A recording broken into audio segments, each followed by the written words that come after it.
Siamo in collegamento con il virologo Giorgio Palù. E in tema coronavirus, le tempistiche sono un po' discutibili. Quanto tempo abbiamo perso, secondo lei, nell'affrontare l'emergenza e soprattutto stiamo usando i giusti mezzi?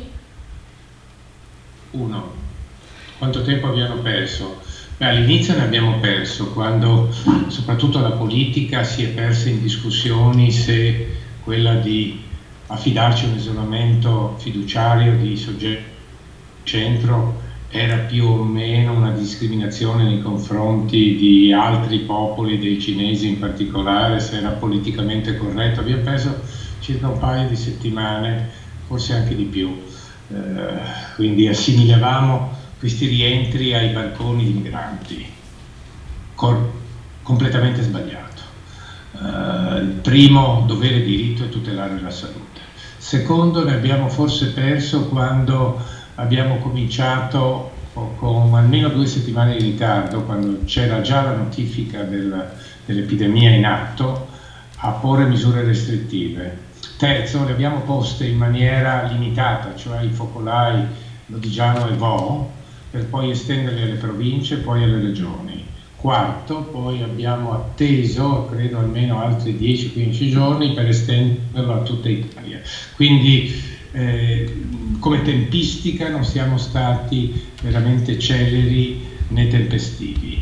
Per quanto riguarda poi se le misure sono efficaci, che è la seconda domanda, mi sembra di dire che ci stiamo accorgendo che non sono tanto efficaci, perché avendo cominciato il decreto dell'8 marzo, siamo già il 20, sono passate non 2 settimane ma un po' meno, si sarebbero già dovute vedere delle diminuzioni del tasso di diffusione del virus, quindi il cosiddetto R con 0, che è l'indice di replicazione del virus, cioè un soggetto contagiato, un soggetto positivo ne contagia 2, 2,5, e questo avrebbe dovuto incidere sulla curva dei casi positivi, no? Abbiamo invece un tasso che continua a crescere, quindi in qualche modo le misure sono inefficaci. La Cina le ha applicate in maniera rigorosa, dimostrando che in 100 giorni l'epidemia si è spenta. Non ha riportato ieri o l'altro ieri più nessun caso nell'epicentro di Wuhan e dell'Hubei. Quindi il discorso dei tamponi, che adesso è tema caldo, diciamo che può essere una soluzione non del tutto utile in questo momento. Ma sai, i tamponi sono un procedimento diagnostico che poteva essere utile, applicato all'inizio dell'epidemia, come ha fatto in Corea, su focolai ben definiti. Perché ricordo che il primo focolaio a nord di Saigon era in una riunione, diciamo, rituale, diciamo religiosa, con oltre 200 persone affollate in una chiesa. Quindi è stato possibile rintracciarli, loro hanno fatto moltissimi tamponi e hanno potuto seguire 9.000 persone e anche tracciare, quindi diminuire il contagio, perché allora era efficace farlo, diminuire il contagio, e guarda caso ci hanno dato anche un dato importante che è lo 0,9%, non vicino al 10% come in Italia, quindi loro li hanno misurati. Devo dire che farlo adesso, quando il virus è già diffuso nella popolazione, e poi farlo indiscriminatamente a tutta la popolazione non ha più nessun senso, perché già le misure sono state prese. Se io trovo fuori del supermercato un soggetto positivo che diciamo asintomatico magari, che potrebbe diffondere, cosa facciamo? Che misure applico se non quelle che sono già previste per tali soggetti, cioè che se ne stiano a casa in isolamento?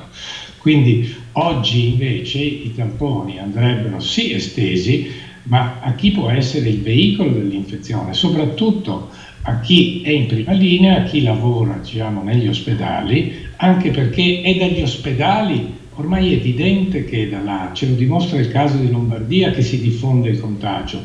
Lo sapevamo già nel 2002-2003 quando abbiamo studiato la SARS, vedendo che era un cosiddetto super spreader questo virus, cioè si diffonde proprio in ambiente nosocomiale. Quindi dobbiamo identificare tutto il personale sanitario, medici, infermieri, tecnici di radiologia, che sono in contatto con chi? Con le persone più gracili, che sono gli immunodepressi, i trapiantati, coloro che fanno chemioterapia per forme neoplastiche, i bambini leucemici.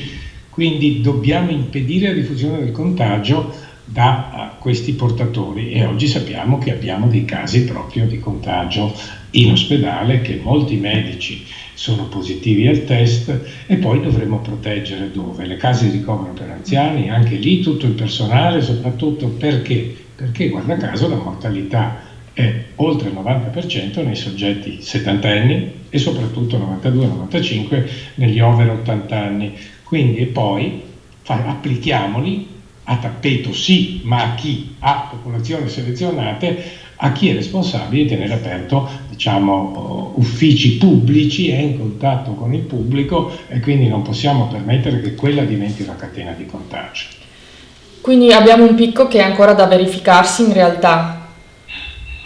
Abbiamo più che altro una tendenza della curva che in alcune province, ho parlato ieri con un collega matematico del CNR di Roma, sembrava un attimo, diciamo, la pendenza della curva, o meglio il fattore R, che è il fattore di crescita inizialmente esponenziale, sembra in realtà c'è stato un massivo esodo dal nord al sud, che probabilmente è stato responsabile di questa modificazione del tracciato della curva, ma la curva sta crescendo di nuovo in maniera lineare, e quindi non c'è evidenza che noi possiamo predire quando si arriverà al culmine, al plateau, e quando potrà cominciare la deflessione, anche perché il modello di Wang o dell'Hubei non è trasferibile al nostro modello, perché ahimè non abbiamo imposto misure molto severe, ci sono ancora treni che vanno da Milano a Roma, da Roma a Milano, aerei pieni, autobus eccetera,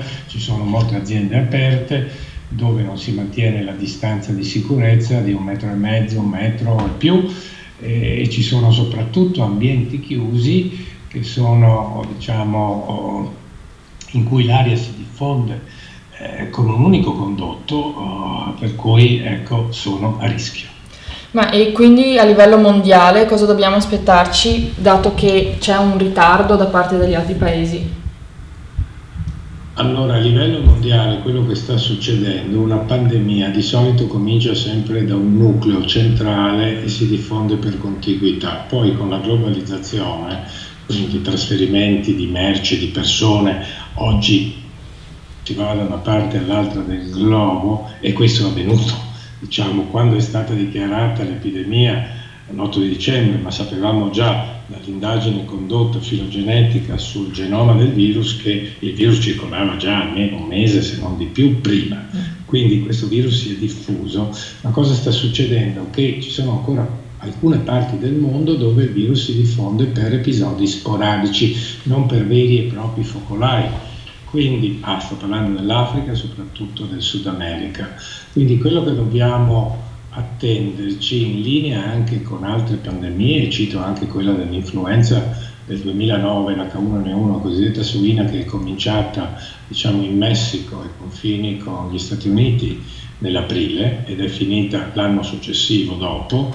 Quindi dobbiamo attenderci una mitigazione probabilmente con l'estate, primavera-estate, quindi speriamo, non ci aspettiamo più i 100 giorni di durata che sono quelli cinesi, un tempo più lungo se non cala questa curva, ma potremmo anche attenderci che poi questo virus, come è avvenuto con le altre pandemie, ritorni, ci sia un contagio di ritorno dalle altre regioni del mondo, e non sappiamo ancora qual è effettivamente il virus è in grado di produrre nella popolazione.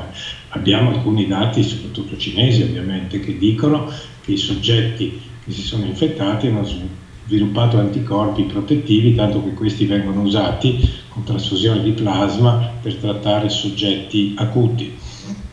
Però ecco, non abbiamo una certezza. Le posso dire che per gli altri 4 coronavirus che assomigliano a questo, ma non sono abbastanza diversi da questo, sono virus stagionali, causano il raffreddore, e ecco, di questi 4, all'interno di questi 4 ci sono varianti, per cui anche lì, lei come sa, il raffreddore, a parte che ce lo danno anche altre famiglie di virus, in particolare i rinovirus, che sono gli enterovirus, ma anche nell'ambito del coronavirus l'immunità non è così, diciamo, specifica perché questi virus hanno molte varianti.